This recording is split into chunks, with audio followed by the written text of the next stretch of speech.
In a quiet little town, there lived a clown named Carlo. Despite his wide smile and colorful costume, his eyes reflected deep sorrow.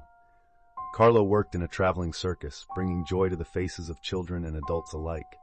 But when the lights went out, he returned to his small room alone, overwhelmed by painful memories. One night, as he slept in his small caravan, Carlo heard a strange noise coming from outside.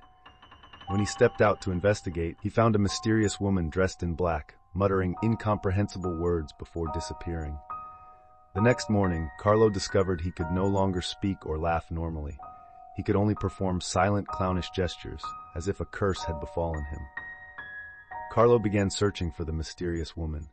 He visited an old library in town, where he met an elderly man named Mr. Morris, who knew a lot about local legends. Morris told him that the woman might be a witch who punishes those who abandon their happiness. He suggested Carlo search the old village on the outskirts of town, where the witch was said to live. Carlo set off for the old village, where he found an abandoned hut covered in vines. As he approached, the witch appeared once again. He asked her why he had been cursed, and she replied in a soft voice that the curse was the result of his deep sorrow and failure to find true happiness. He needed to confront his past and make amends to regain his voice and laughter. Carlo began recalling memories of his childhood, remembering how he lost his parents in a tragic accident and abandoned his first love out of guilt.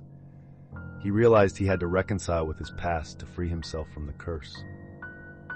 He visited his parents' graves and then met his old love, Maria, to apologize for abandoning her. After confronting his past, Carlo felt slightly better. He returned to the circus and continued performing, but this time he felt something different. He started to notice that people were laughing and smiling genuinely when they saw him. He realized that his happiness depended on making others happy.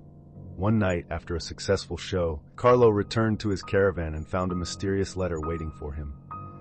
When he opened it, a cold wind swept through the place, and he heard the witch's voice again.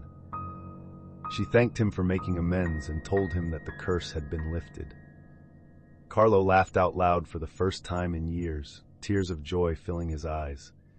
Carlo became a truly happy clown once again, not just during performances but in his daily life as well. He continued to bring joy to people, but this time he was genuinely happy himself. He realized that true happiness comes from within and from the ability to confront and reconcile with the past.